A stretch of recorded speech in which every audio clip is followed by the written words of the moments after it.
د ورو سوال کړی دی چې هغه کم پیزار دي چې د حرام په حالات کې استعمالولی شي. زه به د لنډ جواب درکړم او د یو قانون یاد ساتئ چې ذهن کې د ډېرو مسلو جواب به درته میلاو شي. په احرام کې پیزار د په درې قسمه دي. احرام کې پیزار په درې قسمه دي. اولنی هغه پیزار دی چې ټول خپه سره د ګیټو د کعبینو پټوي. کعبین دغه ګیټو ته وایي کوم چې د غاړو ته د هډوکي راوتي دي د کعبین وایي، لکه موزه یا دنګ بوټان، لکه د پوجیان چې اکثر د بوټان په خپو کوي، یا داسې د لوبو دپاره کم بوټان راځي اوچتي، یا داسې سپلی یي چې هغې کعبین پټ کړي، نو دا خو منه یي، دا خبره واضحه ده. دا څه دي؟ منه دي. په صحیح بخاري صحیح مسلم کې د حدیث عبدالله بن عمر رضی الله عنهم چې یو کس په رسول پسې راغی، یا رسول الله ما یلبس المحرم من الثياب، محرم به د احرام په حالت کې کمی کپړې استعمالوي. رسول صلی الله علیه وسلم لا یلبس القمص، کمیس به نه اغوندي، ولا العمائم او نه پټکې، ولا السراویلات او نه پرتوګ، ولا البرانس ولا الخفاف او نه ټوپۍ او نه واسکټ، ولا الخفاف او نه موزې، الا احد لا یجدن علیه، مگر هغه سړی چې پیزاري نه وي نو دی د موزې استعمال کړي، خو وليقطعهما اسفل من الكعبین، او د کعبینو نه لاندې د موزې څه کړي؟ پرېږدي. واضح شو چې کوم پیزار د کعبین پټ کړي دي د احرام په حالت کې څه دي؟ ناروا دي. ښه، دویم قسم پیزار هغه دي چې دا د ګیټو نه لاندې دي او خپه به کې ټوله ښکاري، د خپې ګوتې به کې هم ښکاري، که د عام پیزار چې کوم دي په دې کې هم څه اشکال نشته، په دې کې هم څه اشکال نشته. دریم قسم پیزار به کم وي. دریم قسم پیزار هغه دي چې د کعبینو نه خو لاندې دي خو خپه یې پټه کړې ده. اوس پوه رسېدې که نه؟ هغه نوي بوټان نن سبا میلاویږي، هغه بلکل د دې کعبینو نه کتوي خو خپه ټوله پټوي. یا یو سړي سپلی په خپو کړي دي چې هغه د کعبین نه لاندې دي خو خپه د خپې شا ګوتې هر څه وله پټ کړي دي. دې کې د علماو اختلاف دی. بعض علما چې دې ته وګوري چې دې خو خپه پټه کړې ده نو دې پټه کړې ده ځکه دا ناروا دي احرام په حالات کې. هغه نور علما کم چې ورته روا وایي هغوی دا روا په دې دي ځکه چې د کعبینو نه لاندې دي، او رسول صلی الله علیه وسلم هلته ووایي چې موزې که څوک په خپو کوي نو څه دي کړي؟ پرېږدي کړي. دا چې تا پرې کړي د کعبین نه لاندې نه د دې نه هم پیزار جوړ شو. او دا د امام ابو حنیفه رحمه الله قول دی، او دا شیخ الاسلام ابن تیمیه رحمه الله هم غوره کړی دی، او شیخ ابن باز رحمه الله هغه هم دا غوره کړی دی چې داسې پیزار استعمالول چې هغه د کعبینو نه لاندې او خپې پټه کړي دا روا دي. خو زه به درته یو قول ووایم چې هغه احتیاطي دی، او هغه ده چې نن سبا الحمدلله د پیزارو کمې نشته. نو داسې پیزار استعمالوي د احرام په حالات کې چې خپه ورسره نه پټېږي. دا احتیاطي قول دی. خو که یو سړی بیماري ګرځېدی نشي په پیزار کې، په چمپل کې، خپې خوږېږي یا بل څه مشکل وته نو د داسې پیزار استعمالولی شي چې هغې سره خپه پټېږي، خو شرط پکې څه دی؟ چې د کعبینو نه لاندې. والله اعلم. خدای ورو سوال کړی دی چې د احرام په حالات کې د پوزې نه څه شی او د خولې نه تاوالی شي چې کله پې بین ولګي، سخا یا لوګې، نو د خولې او د پوزې نه څه شی تاوالی شي او که نه. یا لکه نن سبا چې دغه راځي د ماسک خولې ته پوزې ته ولګي، نو جواب دا دی چې دا جایز دی، دې کې هېڅ حرج نشته.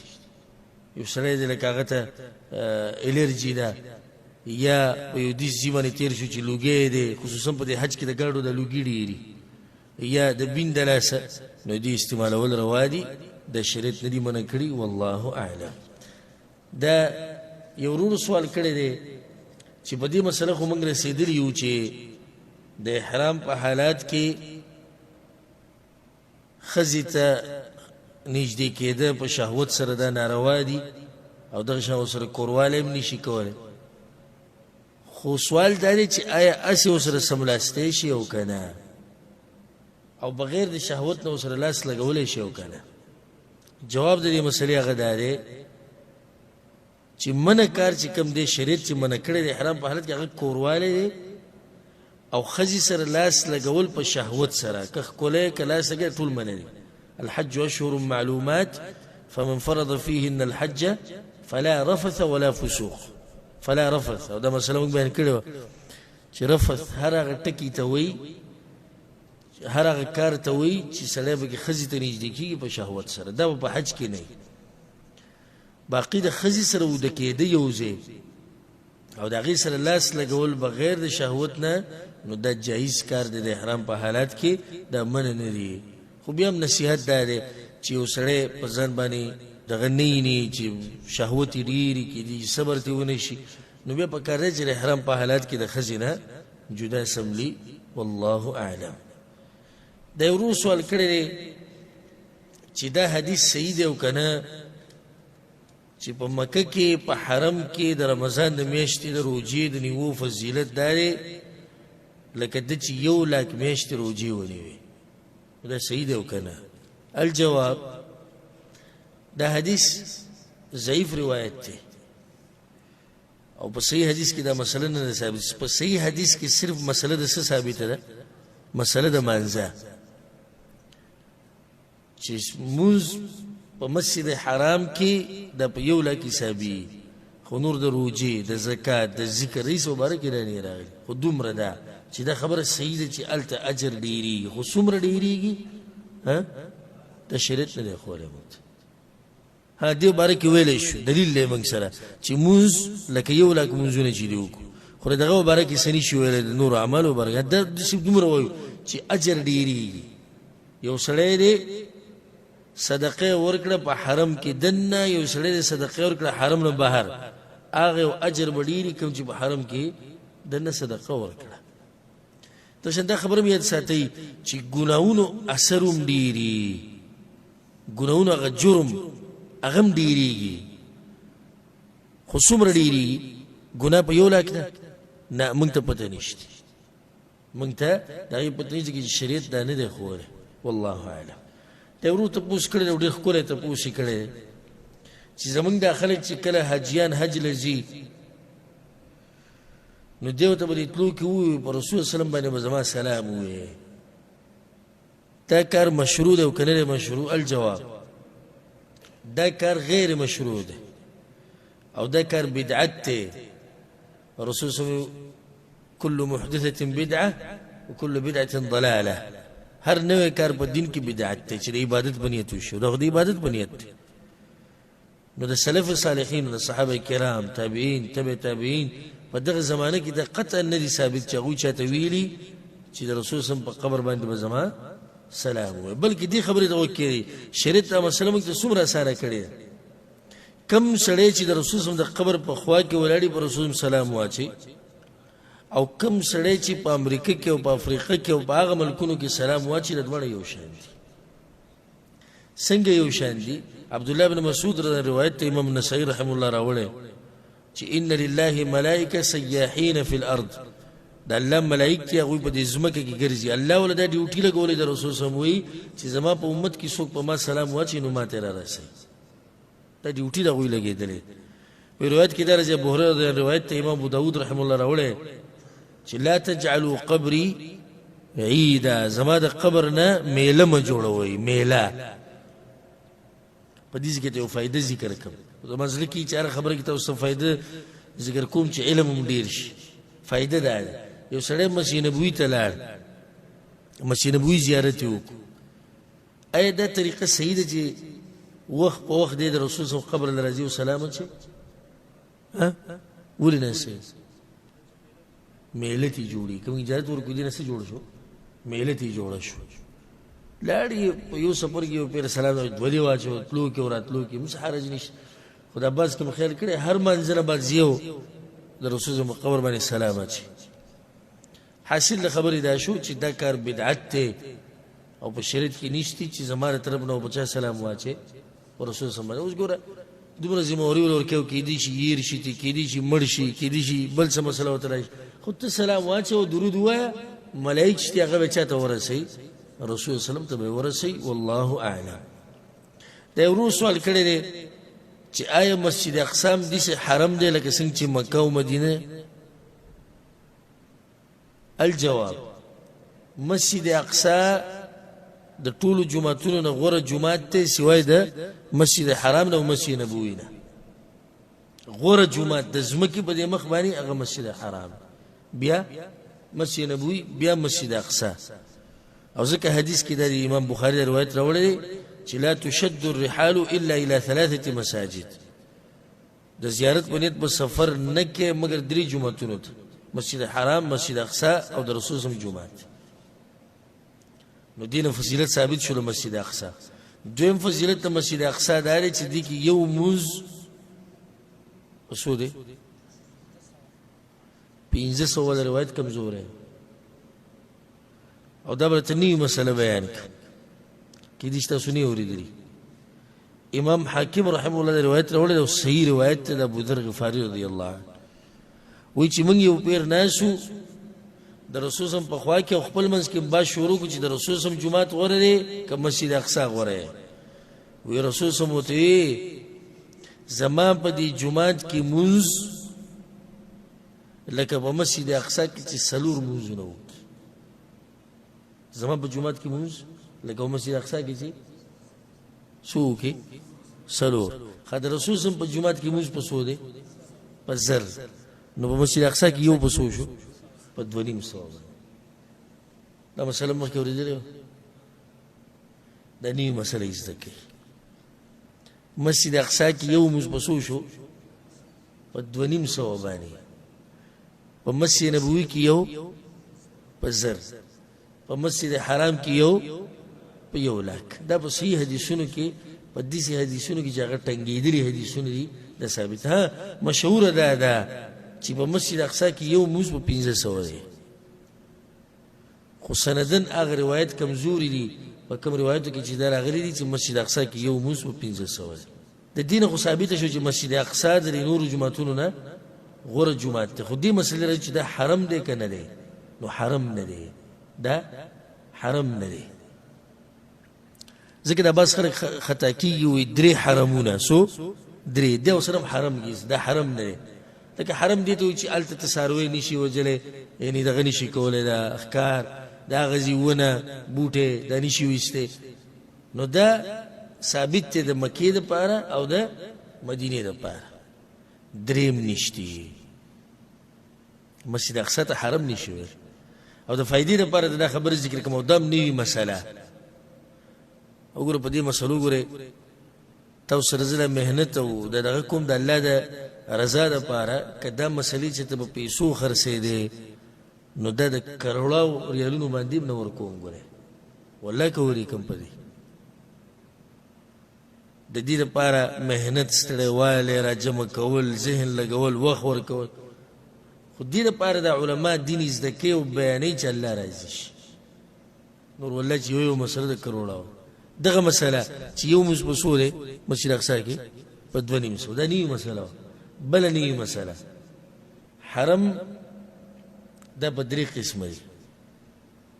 یو حرم باتفاق المسلمین هغه مکه دی، دې به ټول مسلمانانو اتفاق. دویم حرم د جمهور العلماء او د صحیح حدیثونو په رڼا کې مشهور حدیثونه چې مسجد نبوي دا هم څه دی حرم دی. دریم په طائف کې یو علاقه ده هغې ته وایي وج یا وج. د امام شافعي رحمه الله رای دا ده چې دغه هم حرم دی، دغه څه دی حرم دی. دې باره کې حدیثونه راغلي چې رسول صلی الله علیه وسلم دا ویلي چې د وج یا د وج علاقې بوټی لرې کول یا د دې ونې پرې کول دا حرام دي. نو دغه علاقه هم حرم دی. اکثر علما دغه حدیثونو ته ضعیف وایي او بعض علما د حدیثونو صحیح کوي او په هغو کې مشهور څوک دی امام شافعي رحمه الله. نو چې صحیح دي کړي بیا خو به د حرم وایي. نو د امام شافعي د قول مطابق دریم حرم کم یو دی وج علاقه یا وج علاقه. بعض دې ته وج وایي، بعض ته وج وایي.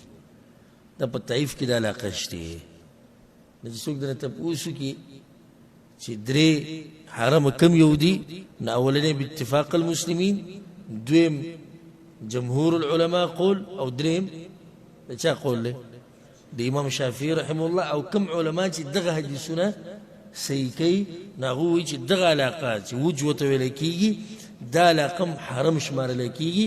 دغه ځای کې هم هغه کارونه په تا منع دي کوم چې په کوم ځای کې منع دي؟ په حرم کې منع دي. والله اعلم. دا یو ورو سوال کړی دی چې د زنانه دپاره د حیض ګولۍ استعمالول روا دي او که نه چې دا د حج پوره وکړي؟ الجواب چې دا روا دي. زه وختي قاري صاحب سره لګیا وم په دې مسله کې، ما ته دوی چې سړی محنت وکړي، کوشش وکړي، تحقیق وکړي، هره مسله باندې دلیل پیدا کولی شي. دا مسله خو ما ته معلومه و چې روا دي، د عامو قوانیننا او قواعدنا دغه دلایل دي. خو ما چې الله داسې یو دلیل زما مخې له راولي چې په هغې کې دا یي چې صحابه کرام وخت کې شوي دي. نو الحمدلله چې ما پسې بحث وکړو، نو امام عبدالرزاق الصنعاني رحمه الله کتاب مصنف کې په هغې کې دا مسله وه چې عبدالله بن عمر رضی الله عنهما په هغه پسې یو کس راغی، تپوس یې وکړو، وی زما ښځه داسې څه دوایي استعمالول غواړي چې دا حیض یې بند شي، چې دا حج پوره کړي، نو دا جایز دی او که نه؟ وی هغه ورته وایي چې او جایز دي، او بیا ورته دوایي مو وښووي، دغه دوایي ورته وښیه دې سره وینه بندېږي او سند یې ښه صحیح دی. اگر که د عامو قوانینو نه دا مسله ثابتېږي، خو دا مې ته دې دپاره وایي چې زړه م ښه ډېر مطمئن شي. نو ښځې دپاره داسې دوایانې استعمالول چې دا پې د حیض بند کړي وختي طور، چې د حج د اعمال پوره کړي، نو داسې دي، دا جایز دي، خو چې نقصان ورته ډېر نه رسوي. اګر داسې معمولي نقصان وي نو خیر دی، ځکه چې هلته اعمال ډېر دي او خیر ډېر دی. خو که داسې نقصان وي چې دې ته په مستقبل کې غټ نقصان رسي، نو بیا دې صبر کوي او دا نشي استعمالولی. خو دې ځای کې یو مسله بله فایده منه. یو زنانه ده د حیض بیماري پې راغله، خو مشکل دا دی چې د طواف حفاظه نه مخکې راغله. که طواف حفاظه نه بعد راغله بیا څه مشکل و نه و، ځکه چې رخصتي طواف خو به دې نشتي. مشکل دا چې طواف حفاظه نه مخکې راغله. ښه ټول اعمال د حج وکړو، اوس د حج نه 3 ورځې بعد د دوی پلیټ ته دوی ځي، او دا زنانه راغلې د پاکستان نه، افغانستان نه، انډیا نه، بهر ملکونو نه راغلې، او دا پاتې کېدی نه شي دلته ځکه چې ویزې هم ختمېږي. اوس به دا څه کوي؟ ولې رسول صلی الله علیه وسلم چې دغې ته ووایي، دا عایشه رضی الله ته ووایي هر کار کوه مګر طواف به نه کړي. داسې مسلې هم راځي ګوره د حج په مسلو کې. اکثر علما دا وایي چې دا به انتظار کوي که هر څه وي، او یا دې لاړه شي او بیا دې راشي. خو شیخ الاسلام ابن تیمیه رحمه الله تحقیق دا دی چې داسې زنانه چې د هغې نه ملګري ځي، په وخت کې خو به قافله وه که نه، قافله به تتله، او دا بیا نشي راتلی، نو د دې آیت په رڼا کې فاتقوا الله ما استطعتم، او رسول صلی الله علیه وسلم چې تاسو ته یو کار ووایم نو دومره یې کوئ څومره چې طاقت وي. د دې زنانه دغه طاقت رسي چې ځان ته دې داسې څه کپړه ولګوي چې مسجد حرام ګنده نه شي، او دا طواف دې وکړي، او انشاء الله الله به دا نه رانیسي ځکه چې نور د دې طاقت نه رسي. همدا خبره صحیح ده. وجه دا ده اوس یو زنانه راغلې پاکستان ده او حج له پیسې ورکړي 4 لکه روپۍ، 15 لکه، نن سبا ګران شوی هم دی، پرایویټ حج ښه ګران دی. دا بیا نشي راتلی، دې غریبي سونه خرڅه کړې ده، ځمکه یې خرڅه کړې ده، او بیا چېرته هم نشي راتلی، او پاتې کېدی هم نشي، ځکه چې ویزې ختمېږي بیا واپس تللی هم نشي. نو چې دومره عذرونه را جمع شي، نو دغه آیت په رڼا کې فاتقوا الله ما استطعتم، دې زنانه ته به دا وویلی شي چې زه خیر دی ته کولی شي. ښه یو زنانه ده په سعودي عرب کې دننه ده، دا کولی شي؟ نه. ریاض ته رانه وي ګاډی ځي، ګاډی دې لاړ شي، ته ورسره لاړه شي. چې کله لاړې او حیض دې ختم شو، بیا په بل ګاډي کې راشه او خپل طواف حفاظه وکړه او سره کې صفا مروه دې نه کړې او سره وکړه والله اعلم. دا یو ورور ته پوښتنه کړې ده چې یو کس ته مور پلار ول اجازه نه ورکړي د حج، نو د حج کولای شي او کنه؟ الجواب حج په دوه قسمه دی، یو واجب دی او بل څه دی؟ نفلی. په واجب حج کې د مور پلار اجازه ته ضرورت نشته، او په نفلی حج کې به د مور پلار نه اجازه اخلي. خو په فرضي حج کې اوس یو سړی د حج په فرض شوی دی، طاقت شتی کولای شي، وی مور پلار راته وایي چې مې کوه، دلته به د مور پلار خبره نه منلی کېږي، ځکه د الله حق مخکې دا وایي. یو سړی حجونه کړي بیا تو حج له مور پلار منع کو چې ته به نه ځې حج له، حج نفلي دی، نو موږ وایو چې نه دي تله په کار. او که لاړ شو لاړو ځه، د مور پلار خبره ونه منله او لاړو، حج صحیح دی؟ نو بیا د مور پلار اجازه ته څه ضرورت دی چې حج صحیح دی؟ چې حج صحیح دی او سپین باز دی، نو بیا سره موږ دومره ستړی کوو چې یو فرضي حج دی او بل نفلي حج دی. حج صحیح دی او د دې کار د لاسه ګناهګار شو، د هغې ځان له ګناه دی چې الله به دې تپوس کړي، خو حج څه دی؟ حج صحیح دی والله اعلم.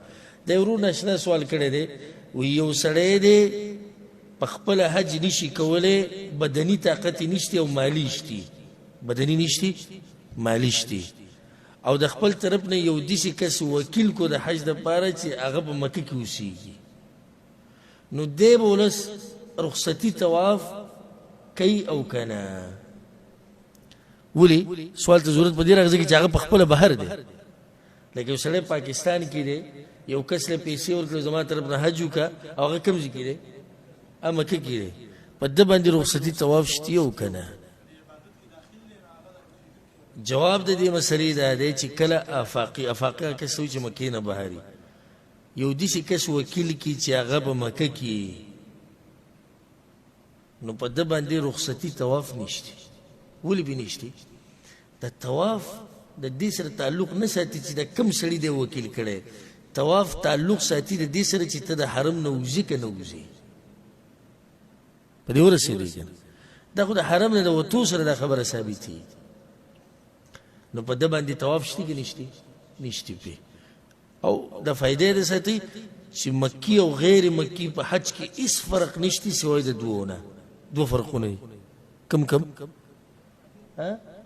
حج تمتع حج قران کې په مکی باندې قرباني نشته، بل فرق ملک صد مخکې بیان کو، رخصتي طواف نشته. دو فرق دي بس، نور حج ټول څه دي یو شان دی والله اعلم. دا یو ورور سوال کړی دی چې یو کس حج وکړو یا عمره وکړه، نو دی خپل ملګري له ویښته لرې کولی شي او که نه مخکې د احرام د وتو نه، دا مسله ما تفصیلا په درسونو کې بیان کړې وه، او حاصل یې سو کولی شي، ځکه چې دې کې مقصد د احرام نه وته دي او د عمل ختمول دي، او عمل ختمیږي په ویښتو لرې کولو سره. شریعت موږ ته دا نه دي ویلي چې دا ویښته په نهي لرې کړې، اصل مقصد ویښته لرې کول دي، که دا ته به خپله لرې کړې، که ملګری دله لرې کړې، او که نهي دله لرې کړې، نو جایز دي که دوه ملګري یو بل له ویښته لرې کړي، یا یو سړی په خپل ویښته لرې کړي، دا هم جایز دي والله اعلم. دا ورور تپوس کړی دی چې بعض خلک وایي چې ویښتو لرې کولو کې ضروري دا دي چې د سر څلورمه حصه ویښته لرې کړی شي، څویمه حصه څلورمه، او ټول لازم نه دي. دا خبره بې سند او کمزوري خبره، دا بې سند او کمزوري خبره ده. د ټول سر نه به ویښته واړه کړې، لږې واړه کړه، خو د ټول سر نه به واخلي، او غوره دی چې سړی دا ویښته ټول لرې کړي، ویښته بلکل وخرئ، دا د ټول نه غوره وي. په دې پسې بیا هغه ویښته واړه کول دي، نو ویښته واړه کړه، لږې واړه کړه، خو د ټول سر نه به ویښته اخیستی کېږي والله اعلم. دا یو ورور سوال کړی دی چې یو سړی د بل سړي دپاره حج کوي، نو ده ته پکې اجر میلاویږي او که نه؟ الجواب کله چې یو سړی د بل چا له طرف نه حج کوي او دی په عرفات کې ودرېږي، مزدلفې ته ځي، منا ته لاړو، جمرات یې ویشتو، د دې ټولو اعمالو ثواب او اجر د هغه چا ته میلاویږي د چا طرف نه چې کېږي. او چې د هغه نه ته دام وویلې نو ته هغه ته خیسه او هغه د څه شي ته نایب کړی ستا په عرفات کې ودرېده داسې دي لکه هغه چې په عرفات کې ولاړ دا ټول هر څه هغه ته اجر ځي سوای د دعاګانو او د مونځونو د دې اجر چاته دی دا څوک چې کوي او سوای د یو مونځ نه یو مونځ هغه ته اجر ځي کوم مونځ دی د طواف نه وروسته 2 رکعاته کول د طواف نه وروسته 2 رکعاته د دې اجر چاته ځي هغه د چا د طرف نه چې حج کېږي باقي د دعاګانو د تلاواتو د اذکارو د ټول اجر دته ملګي ځکه علما وی دله پکار ده چې کله دعاګانې غواړي نو چې هغه پکې یادوي د چا د طرف نه چې حج کوي والله اعلم د یو ورو سوال کړی دی چې یو سړی د احرام په حالت کې مړ شو نو موږ ته خو دا معلومه ده علماو بیان کړي دي چې د سر به نه پټې خو یې خپې بوله پټې او که نه ځکه چې د احرام په حالت کې خپې پټولی شي ځکه مونږ چې داسې پیزار به په خپو کې چې د کعبینو نه کتئ ځکه ده په زړه کې دا سوال راغلی الجواب په صحیح حدیثونو کې او حدیثونو کې دا نه دي ثابت چې کله یو سړی د احرام په حالت کې مړ شي د خپې به پټې دا پکې نشته خپې به نه پټې دا پکې نشته صرف حدیث کې چې کوم راغلی ده بنیادی حدیث عبدالله بن عباس رضی الله عنه روایت ته په صحیح بخاری صحیح مسلم کې چې بینما رجل واقف مع النبي صلی الله علیه وسلم بعرفه یو سړی ولاړو د رسول سره په کوم ځای کې عرفات کې اذ وقع عن راحلته فوقصته د خپل سورلي نوري سورلي په پاسه وخته اډو کې ول سمات کړو مړ شو رسول صلی الله علیه وسلم غسلوه بماء وسدر دی ولم بوي وصل ولا ورکی وکفنوه فی ثوبیه او دغه 2 صادری چې کوم د دې په دې کې ولا کفن ورکی ولا تحنطوا خشبو وبین لګوي دغه احرام په حالت کې خوشبو لګول ناروا دي ولا تخمروا راسه او سرب ولا نه پټوي په روایت کې وسدل پاز راغلي دي وجهه او مخ ولا نه پټوي فإن الله يبعثه يوم القيامة ملبيا دې د قیامت پر ورځ د قبر نه راپاسي او تلبیه به وي لبیک اللهم لبیک نو دې ځکه د قدمینو باس نشته نو صحیح خبره ده چې احرام په حالت کې څوک مړ شو نو صرف بولا سر نه پټه مخ نه پټه او خوشبو به نه لګي نور بدن بولا پټه والله اعلم د ورو سوال کړی دی چې د عرفات پر ورځ غسل کول مستحب دی او کنه الجواب اولنی مسأله عرفات کې د ودرېدو لپاره طهارت شرط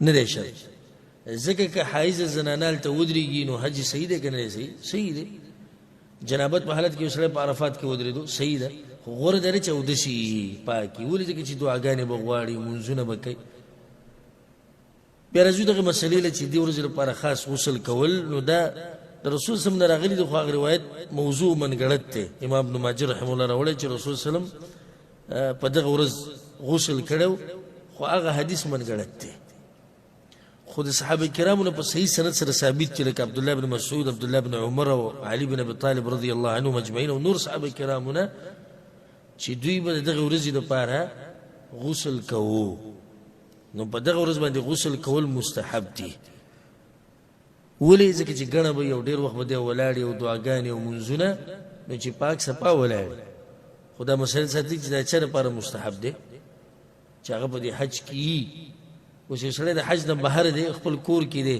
او د عرفات په ورځ لامبي وي چې دې ورځ باندې غسل مستحب دی نو دا مستحب دی د هغه چا دپاره چې هغه په حج کې د حج نه چې څوک بهري د هغه دپاره دا مسله نشتی والله عالم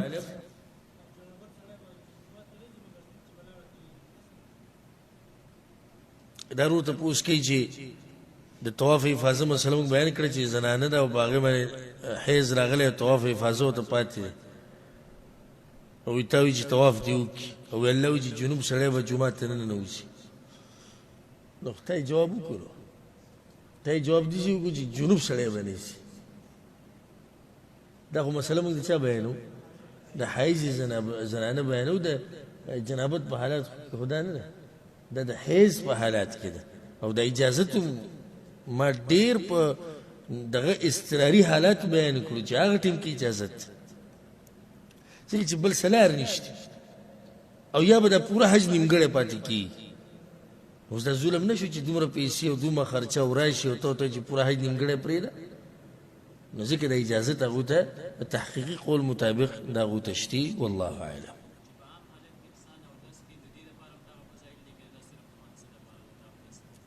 د سوال د ضرور دا دی چې د منځه دپاره اودس کول د دې فضیلت دی چې دا ګناهونه ورسره ریځي نو آیا دا د دغه اودس سره خاص دی کوم چې د منځه دپاره یي که نه عام حالاتو کې سړی بغیر منځه نه اودس کوي او داسې په حالات کې ګرځي نو دې سره هم دا فضیلت شته جواب د دې مسلې دی چې حدیث کې دا راغلي چې کله یو مسلمان اودس وکړي او د عام ټکی دی کله چې یو مسلمان اودس وکړي که دا دی د منزل رواني هغه ټیم کې وکړي او که دا دی د تلاوت دپاره کوي که دا دی عام بس خپل عادت دی چې اوداسه په حالت کې ګرځي نو دا ثواب ورته انشاءالله میلاویږي او دا ګناهونه به ترې الله ریجوي والله اعلم